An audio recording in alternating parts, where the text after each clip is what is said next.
விஜய் அவர்களுக்கு வந்துட்டு மக்கள் மேல வந்துட்டு அக்கறை இல்லை அப்படின்னு சொல்லியிருக்காரு. அது மட்டும் இல்லாம மக்களோட பிரச்சனைக்கு முன்னாடி வந்து நிக்கிறவர் தான் வந்து ஒரு தலைவரா இருக்க முடியும் அப்படின்னு சொல்லியிருக்காரு.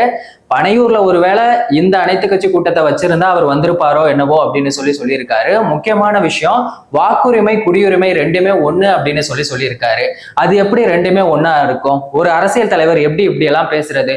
ஒரு விஷயத்தை பத்தி முழுசா தெரியாம ஏதாவது ஒண்ணு பேசணும் அப்படிங்கிறதுக்காக பேசுவீங்களா அப்படின்னு சொல்லிட்டு தாவேகா ரசிகர்களும் தொண்டர்களும் கருணாஸ் அவர்களை வந்துட்டு கேள்வி கேட்டிருக்காங்க. எஸ்ஐஆர் அப்படிங்கிறது என்ன அப்படின்னா ஸ்பெஷல் இன்டென்சிவ் ரிவிஷன், அதாவது இது வந்துட்டு எலெக்ஷன் கமிஷன் நடத்துறது. இது வந்துட்டு வாக்காளர்களோட உரிமையானது. என்ஆர்சி அப்படிங்கிறது நேஷனல் ரெஜிஸ்டர் ஆஃப் சிட்டிசன்ஸ். இது வந்துட்டு இந்திய குடியுரிமை சம்பந்தப்பட்டது.